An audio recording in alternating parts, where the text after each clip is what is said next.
राज्यातील शेतकऱ्यांसाठी अत्यंत महत्त्वाची आणि चिंताजनक बातमी समोर येत आहे।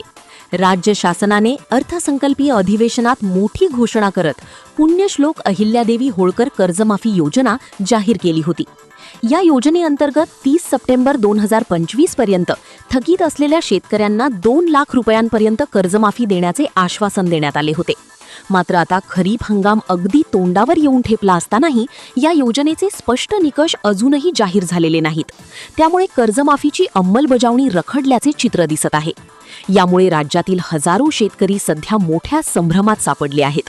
कर्जमाफी मिळणार की नाही आणि कधी मिळणार याबाबत अनिश्चितता कायम आहे। दरम्यान अनेक शेतकऱ्यांची थकीत कर्जे वाढल्यामुळे त्यांची नावे आता NPA म्हणजेच नॉन परफॉर्मिंग ॲसेट यादीत समाविष्ट झाली आहेत।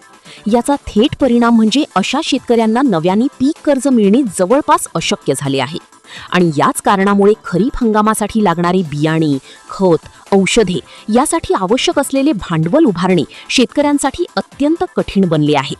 एकीकडे पेरणीचा काळ जवळ येत असताना आणि दुसरीकडे हातात पैसा नसल्याने शेतकरी अडचणीत सापडले आहेत। त्यामुळे शासनाने तातडीने या योजनेचे निकष जाहीर करून अंमलबजावणी सुरू करावी अशी मागणी आता जोर धरू लागली आहे।